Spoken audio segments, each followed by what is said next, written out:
Welcome everyone to a very, very special episode of the Theatre Thoughts podcast. I have a guest on who I'm over the moon to talk to today. So we have an award-winning and critically acclaimed performer on both stage and screen who has entertained Australia for over 30 years. His most notable role has been Peter Allen in the Australian hit production of The Boy from Oz, which ran for over 1,000 shows nationally. On television, he's become known often as the controversial judge on the Channel 7 hit series Dancing with the Stars, and he's the recipient of multiple awards, including the Mo Awards Variety Club Heart Award, Glug Award, Green Room Award, 2 Australian Dance Awards, and a Helpman Award. Is none other than Todd McKenney. Thank you so much for jumping on. My absolute pleasure. Thanks for inviting me. I'm and over it's the been moon. 40. It's been 40 years. 40 years now. Yeah, so it was 40 years on June the 21st last year, and it was 40 years for me and Rhonda Birchmore because we started in the same show on the same day, and Rhonda and I are still dear, dear, dear. She's one of my closest friends, and so her and I actually got together on the 21st of June, 2023, and celebrated together. So yeah, 40 years. Oh my God. Congratulations. That's a massive feat. It is, but still here. Yeah. Well, all the best for it as well. I mean, you're on to talk about The Odd Couple, which is coming to the Theatre Royal in June this year, and it's starring none other than Shane Jacobson with you, which I didn't know you guys were such close friends. Oh, Shane and I are really, really dear friends. Like, we met on, I'd seen his movies. I'd seen Kenny and I think Oddball and a couple of the others. And always liked him as a personality and actor. I love him as an actor. And then he and I met on Channel 7's strip show. It was a celebrity strip show in aid of mental health called The All New Monty. He and I co-hosted it together, and then I choreographed it, and I took 8 celebrities and had to teach them the strip from Dirty Dancing, The Real Full Monty. Yes. And so the show was called The All New Monty, and then Shane was one of the contestants or one of the participants as well. So 45 minutes after I met Shane, I was asking him to take his clothes off. And so it was a great icebreaker. And so Shane, they said to me that the morning of the show, we were in a coffee shop over the road from the Enmore Theatre, and the producer said, "Oh, you're going to meet Shane this morning?" And I said, "Oh, fantastic." He came into the coffee shop, and Shane's a storyteller, and he'll tell a story to you, the person on the street, the shop assistant, the taxi driver, anybody. Shane will have a chat. So, The Odd Couple. So we all know, like, The Odd Couple, 2 different men, Felix and Oscar, couldn't be more opposite. It was the film in 1968, which was also written by Neil Simon, who I believe he won the Tony for Best Writer of a Play. Yeah. And The Odd Couple itself on Broadway was nominated for a Tony. So I'd love to know why do you, because I mean, I kind of get an inkling, obviously you and Shane are perfect pairing, but why this play and why now? Well, the way it came up. Well, I've always loved The Odd Couple. I grew up with it. I grew up with the TV show, and we always watched that when it was on. It was on in our lounge room, and the movie, of course, I'd seen. And the way this happened, though, is that Shane and I had such a great working relationship in Hairspray. He played the John Travolta role, Edna Turnblad, and I played his husband, Wilbur. Yeah, I just remember I came to see the show at the Lyric, and it was on the weekend of what was the big event? I think it was the World Mardi Gras or something World like Pride. that. World Pride, that was it. And it was the night where he kissed you, and I was like, was that staged? Was that not staged? Because your reaction was priceless. He kissed me about 3 times, and I think I said to him, "If you do it again, I'm going to have to charge you." Yeah. I was going to give you an invoice. Yeah. No, we had a ball. So there's a part, because I didn't want to do Hairspray because I thought I didn't really want to play a little old man, and it was a small role, and I'd just done Cinderella, which was a small role again, and I thought, I didn't know, I don't mind playing small roles, but 2 in a row, I thought I might get bored. And so I said no, and then John Frost and Shane got on the phone together with each other, and they both just ganged up on me. And Shane said, "Come on, play my husband. It'll be fun. You won't have the pressure of running the show." He said, "I'll be in drag in a fat suit. I'll be doing all the heavy lifting. You just have to toddle on, do a scene, and we get this great number in the second act." Mm. And so I did my due diligence and Googled, Wilbur and Edna Hairspray, and I saw the number and thought, well, it's the only number I get in the show, but what a number. Because built into the middle of that number is, even in the director's notes, I'll just turn that phone off, in the director's notes, is that the two actors can go off script, break the fourth wall a little bit. Yeah. And then the other note underneath it is to the resident director, which says, keep an eye on this. This can go on too long. And Shane and I are going, we don't know what you're talking about. Some nights we would go on, but that night that you saw it, that was World Pride. So Edna has to kiss Wilbur at some point, but it's normally just a little peck. But that night he kissed me 3 times. And I was like, I love Shane, but I never thought I would end up kissing him in front of 2,000 people every night. And it laughed. It made me laugh. And so Shane and I, towards the end of Hairspray, said, let's do a 2-man show together with just a piano, with Guy Noble on piano, where a bit like Martin Short and Steve Martin, along those lines, where I do 20 minutes, you do 20 minutes, we do 40 minutes together. We kind of sit on chairs, we interview each other, we sing songs related to each other's lives, and it'll be hysterical because we're both good off the cuff. And so we started to write it, and we'll still do it at some point. And we were thinking of names for it, and he wanted to call it Todd McKenney and Shane Jacobson Together at Last, Not That Anybody Asked for It. That's great. That's a great name. It's a great name. Or the other one we loved was Hottest Ticket in Town, Sydney Morning Herald.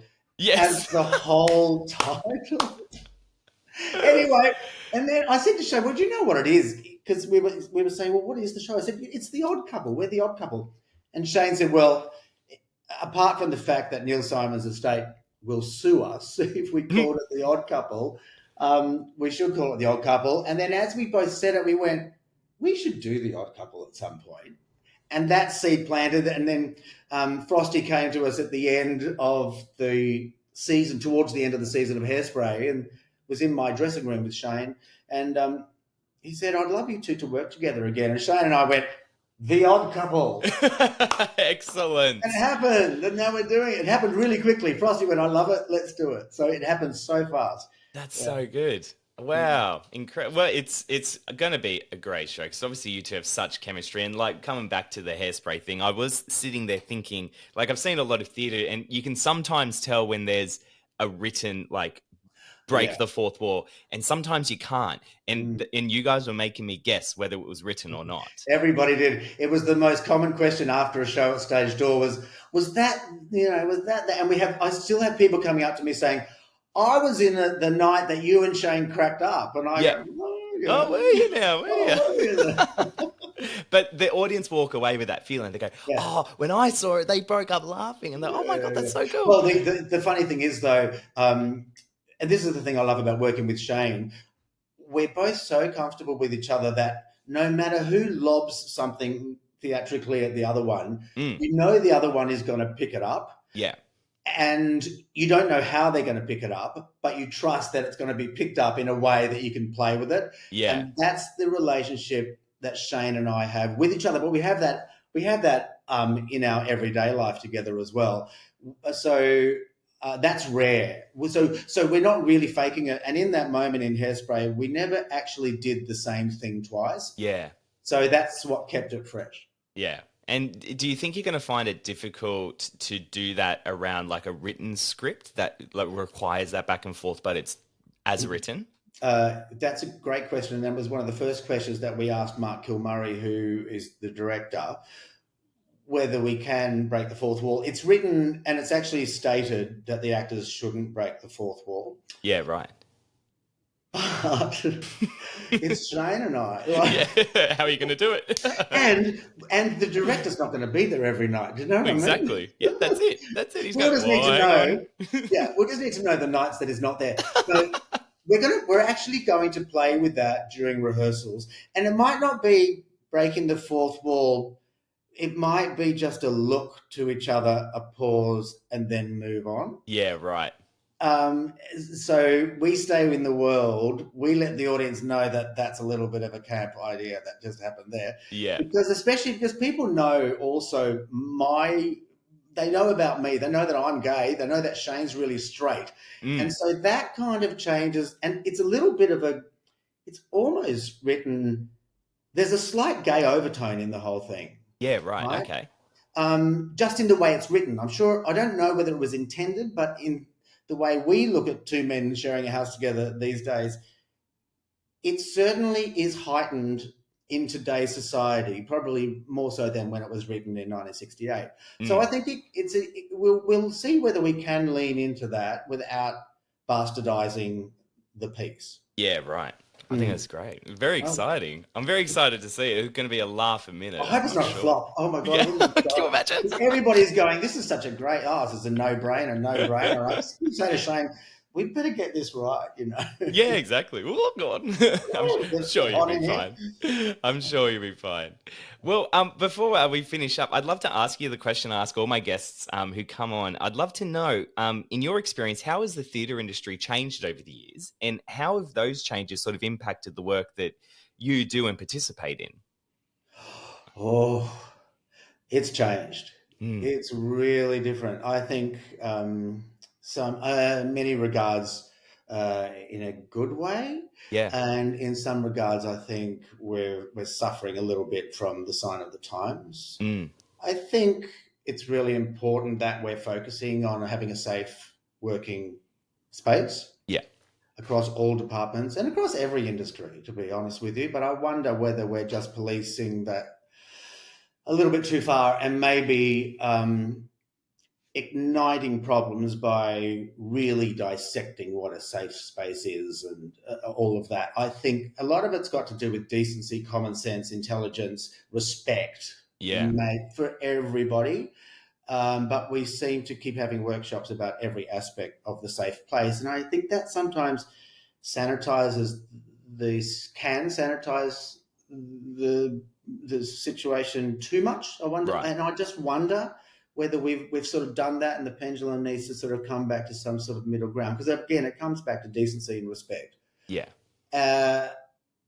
And you're always going to have buffoons who carry on. I think the most important thing that we've done is that we've really head-on faced any what we've got, bullying, and sexual discrimination or sexual harassment. I think that's really important because you look at what we do, which is completely unique to almost any other industry. Yeah, of course. Is that we spend hours in the semi-darkness backstage in our underwear.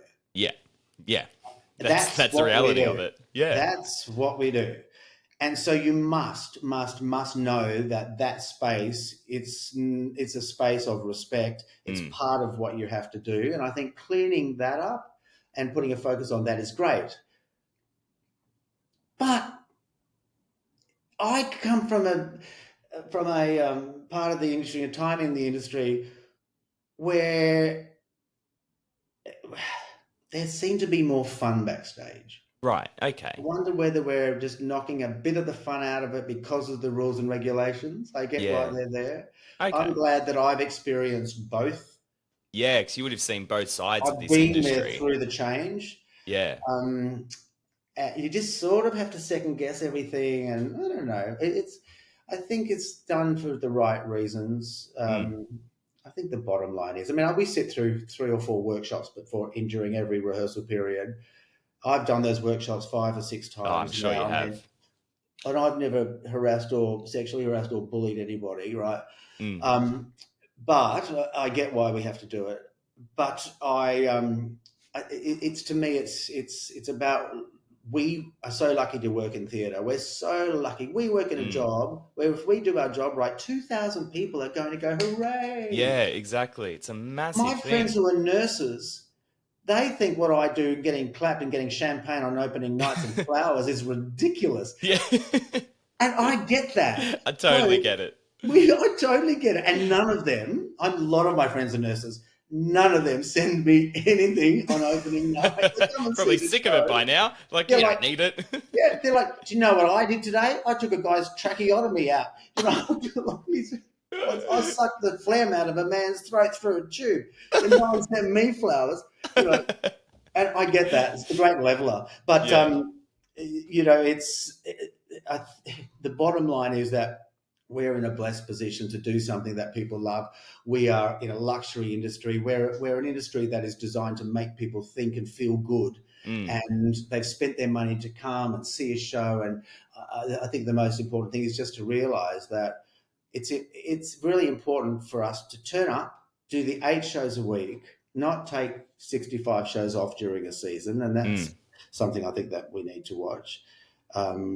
And support each other, nurture each other, and just realise that we are doing, you can only do theatre if you love it.